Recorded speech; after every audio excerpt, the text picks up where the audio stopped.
Quiero prestarle atención a lo que está afuera. Voy a escuchar relatos, vivencias, emociones íntimas. Busco un mensaje en el encuentro, en una casa, en los objetos quietos y en una voz. Sigo un camino nuevo, por donde pasaron otros. Es una oportunidad para la sorpresa. En las vidas cotidianas, en lo secreto, en cualquier lugar, las impresiones más cercanas.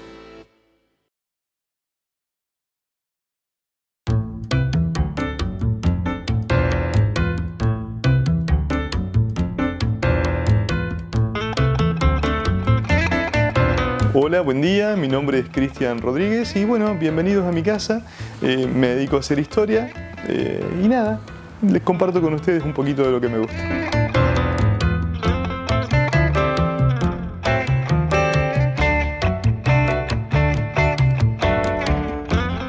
Bueno, Cristian, muchísimas gracias por recibirnos acá en tu casa. No, gracias a ustedes por visitarme. Bueno, para comenzar la charla quería que si nos podés contar y recordar justamente tu primer vínculo con la historia, cómo comienza esa relación. Qué lindo. Digo qué lindo porque, bueno,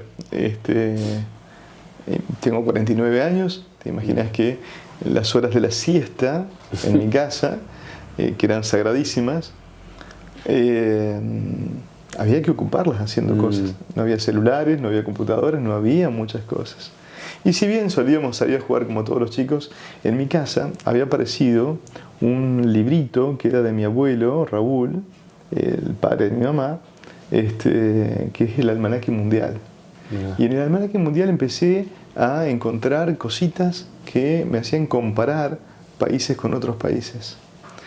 Y nada, me empecé a meter en eso, era año 87, 88, íbamos a la escuela primaria, con un compañero nos disputábamos quién conocía más capitales del mundo, y ahí me fui metiendo en lo que realmente me gusta, incluso capaz que un poquito más que la historia, que es la geografía. Yeah. Y no podía hacer geografía sin entender que la geografía está sucedida por hechos históricos. Ya sea la geografía política, la geografía biológica, la geografía que se te ocurra, porque hay distintos tipos de geografías, todas están trazadas por la historia. Entonces me fui metiendo en eso, pasé el secundario sin penas ni gloria con respecto a la historia, me dediqué a otra cosa y con el tiempo, teniendo un tema de salud en casa y demás, empecé a ir mucho a la biblioteca, y ahí fue cuando con Marta Ondere, la bibliotecaria de la cooperativa Corpico, dice: Cristian, ¿qué te parece si empezamos a hacer algo para recopilar historias piquenses? Digo, mirá, yo tengo material, y cuando empezamos a sacar me había dado cuenta que había recopilado historias en papel, en fotografías, en diarios, en mi mente, en conocidos, que bueno, realmente nos permitió poder hacer una página. Fundamos la Junta de Historia Regional, después nos asociamos al movimiento de estudios históricos del norte de La Pampa, que hoy se terminó convirtiendo en Asociación de Historiadores. Tenemos representantes en 41 localidades, y se terminaron haciendo, en total, llevamos 18 libros, de los cuales puedo darme el gusto de decir, pude editar, era un gusto que yo quería darme, y edité 4 de ellos.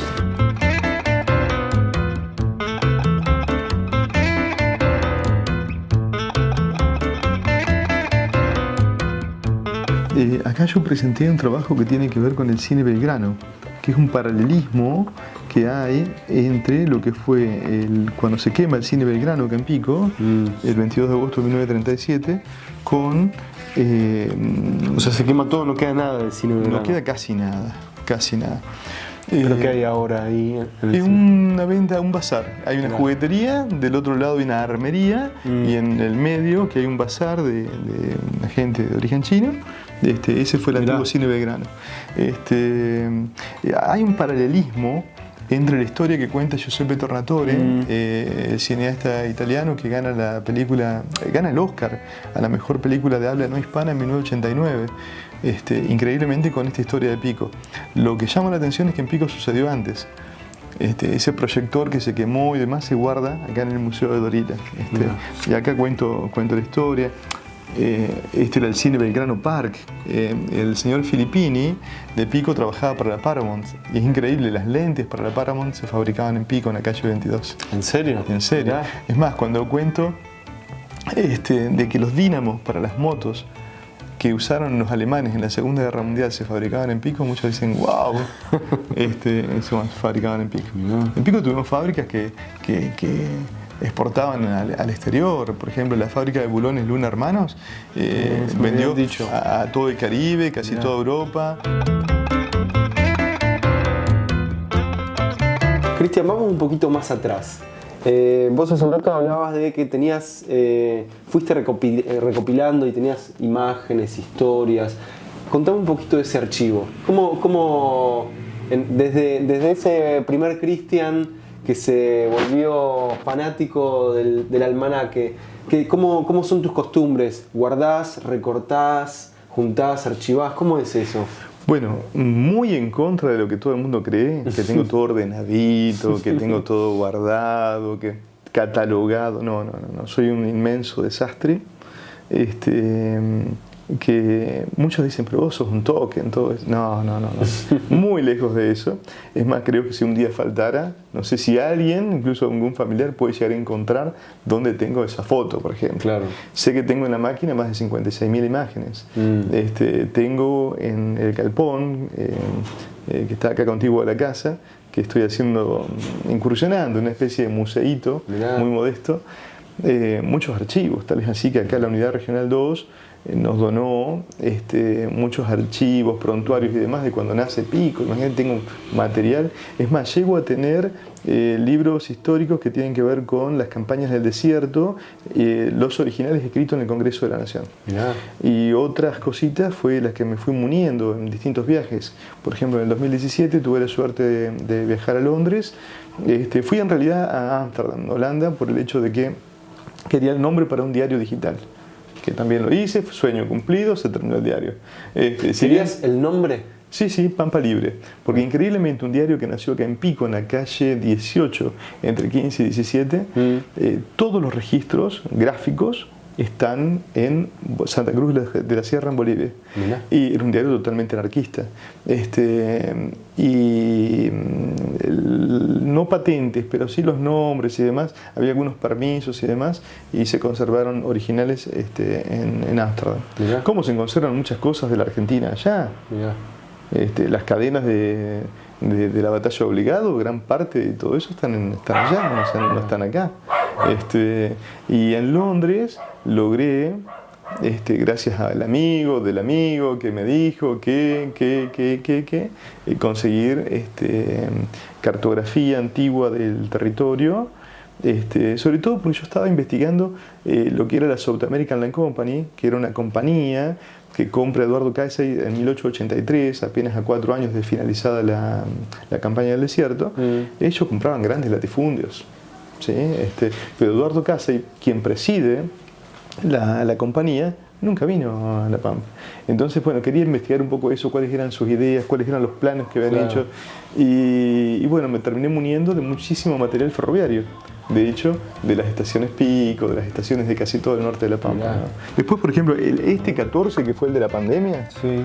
Bueno, acá cuento los vínculos que tenemos y por qué somos de diseño de laboratorio inglés. Argentina es un país de diseño de laboratorio inglés. Nos guste o no nos guste. Yo siempre les cuento esto a la gente. Si el campo de donde ellos sacaban la materia prima, digamos, lo que era, ellos venían justamente por la lana, la leña, las máquinas eran a vapor, imagínate. Claro. Entonces, ellos venían a buscar eso acá. ¿De quién eran los trenes? En aquel entonces eran ingleses.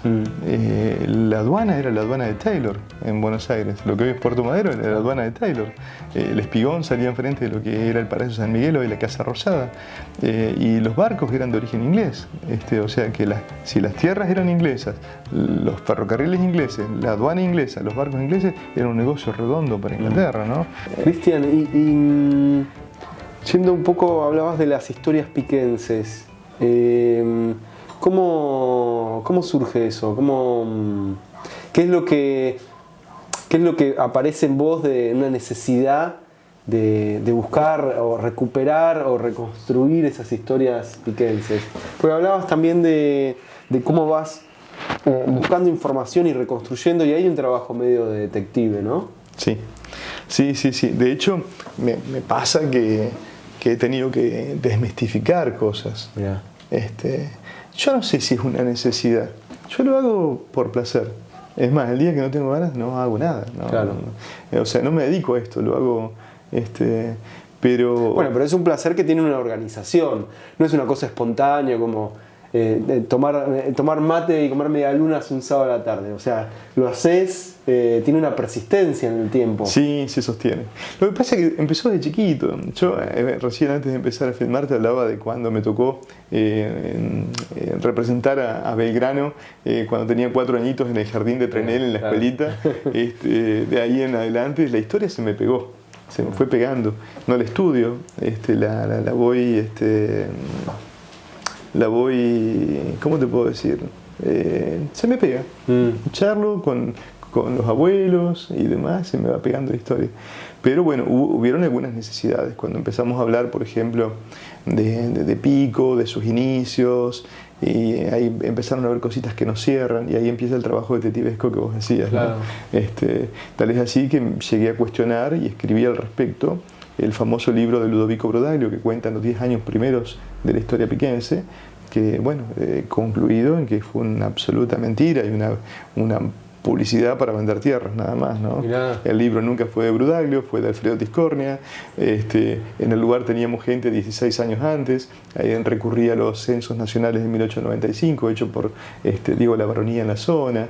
O sea que ese libro era simplemente un método de propaganda. De propaganda. Tal es así que cuando una socia, que lamentablemente perdimos el año pasado, muy añosa, Rosita Legiosa, me dijo: Cristian, busca a Alfredo Tiscornia. Y digo, ¿pero qué más tengo que buscar, Rosita? Busca a Alfredo Tiscornia. Como diciéndome, si te gusta lo vas a encontrar. Y así fue. En la biblioteca Bernardino Rivadavia de Bahía Blanca, bajo no sé cuál cantidad de candados, encontré los 2 originales del libro de Alfredo Tiscornia, que copia Ludovico Brudaglio y le anexa después propagandas y cosas así. Pero en él está viciado de nulidades. Decirte ejemplo, solo un ejemplo, ¿no?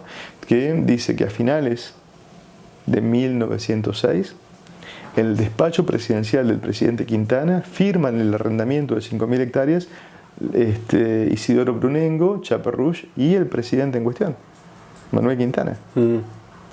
Manuel Quintana había muerto en los primeros meses de ese año y había sido derrocado el año anterior. O sea que no era presidente, no existía como... Y desde que se edita el libro en 1915 a 1919, que muere Chaperruch, quien financió el libro, hubo tiempo para hacer revisiones y revisiones. Claro. Cosas así.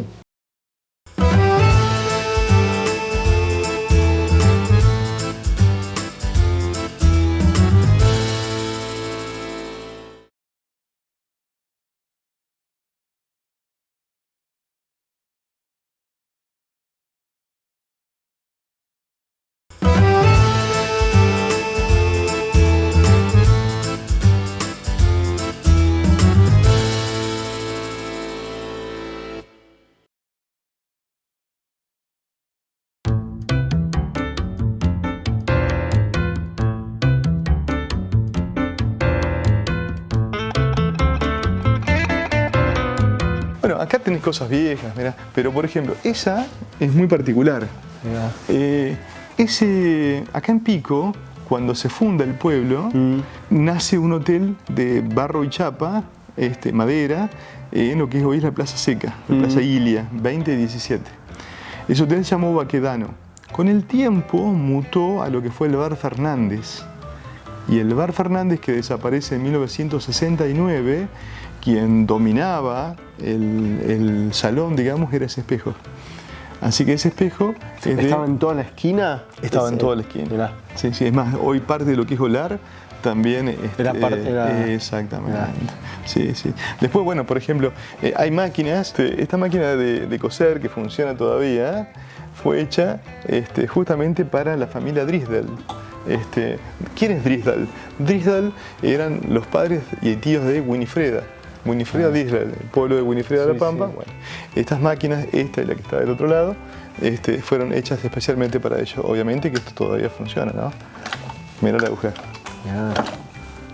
Qué divino.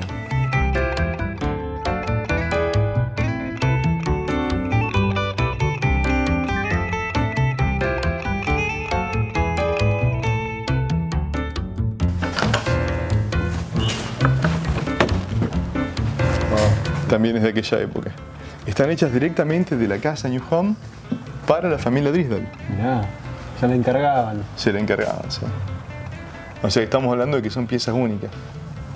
Cristian, y las publicaciones, contame de ese trabajo, porque es también algo que hacen de manera grupal.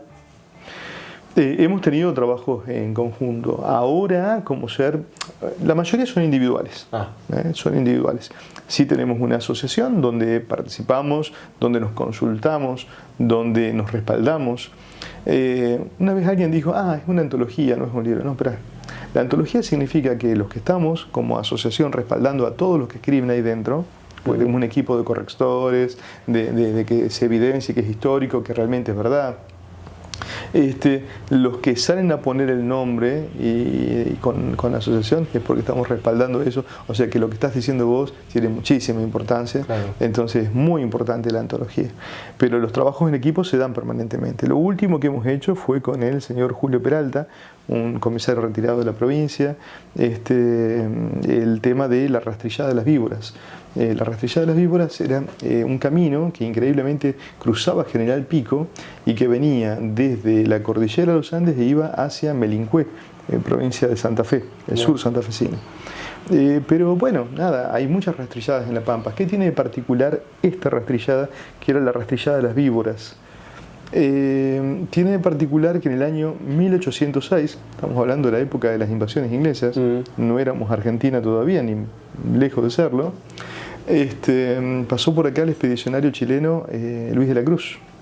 Y bueno, fue un expedicionario, pueden haber pasado muchos expedicionarios por la Patagonia Argentina, bueno, pero cuando empezamos a hablar de los temas de soberanías bueno, tema aparte, nosotros con Julio encontramos el camino por dentro de Pico, por donde ingresa a la ciudad.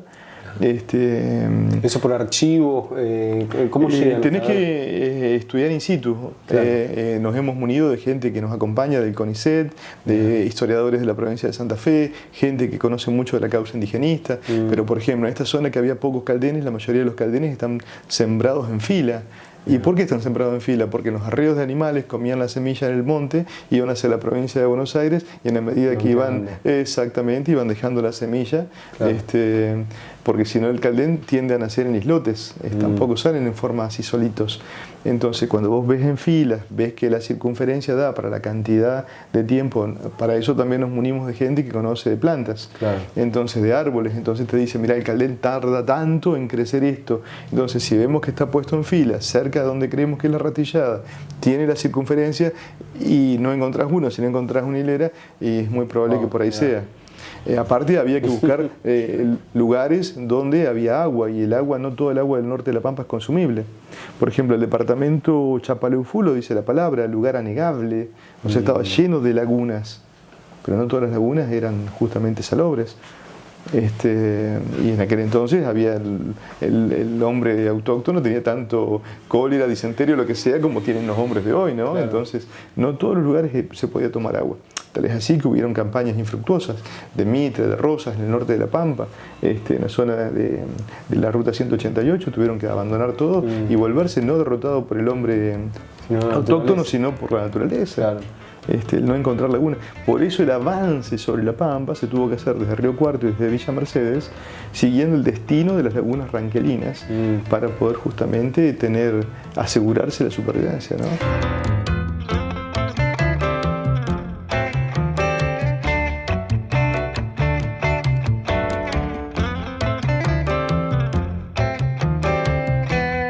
Esto que te voy a mostrar acá no lo vas a ver en ningún otro lado en el mundo. No son simples maderas.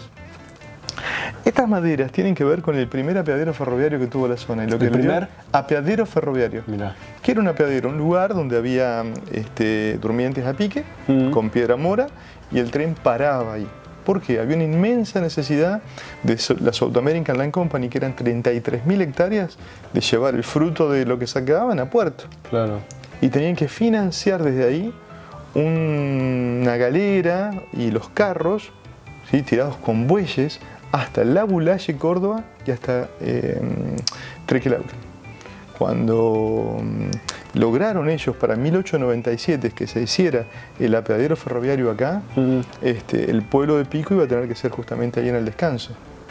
Y se hace la primera estación improvisada. Mirá. De eso no quedó absolutamente nada, hay 2 molinos nada más. Es más, ahora hay unos caballos, un emprendimiento apícola, está a 800 metros antes de llegar al Descanso. Eso está documentado en el libro de Ludovico Brudaglio, inclusive, que dentro de tantas mentiras, eso es verdad. Y antes de que la municipalidad se encargara hasta de prender fuego, ¿sí?, logramos con varios amigos, con 3 en realidad, con el profesor Raúl Rosas, con Julio Peralta y con Juan Carlos Moreno, rescatar algunas maderas de lo que fue la casilla ferroviaria, que es esa, están con los clavos originales y todo, por eso no se toca. Yo estoy convencidísimo de que estas cosas no se tocan, hay que trabajar in situ. Viene gente que data, porque por ejemplo no es lo mismo encontrar un ladrillo por encima de la capa de cenizas que por debajo, porque eso te habla de que fue antes de 1932. ¿Sí? Entonces, a veces lo que circunda a la pieza es más importante que la pieza en sí. Claro. Pero bueno, lamentablemente eso se iba a perder, como terminó perdiéndose, y es lo que se rescató. Acá hay una pala. Esta pala. Voy a decir, pero eso es una pala, eso es una porquería. Eso lo tiraría cualquiera al diablo. Mirá lo que es esto. Bueno, pero yo te digo que esta lo usó un soldadito de los que hizo la zanja del Sina, en la zona del Fortín, acá al lado de Alvear, yendo hacia Villa Sauce. Vos imaginate ese soldado que vino a la frontera, la nada misma, haciendo una zanja contra la invasión, ¿no?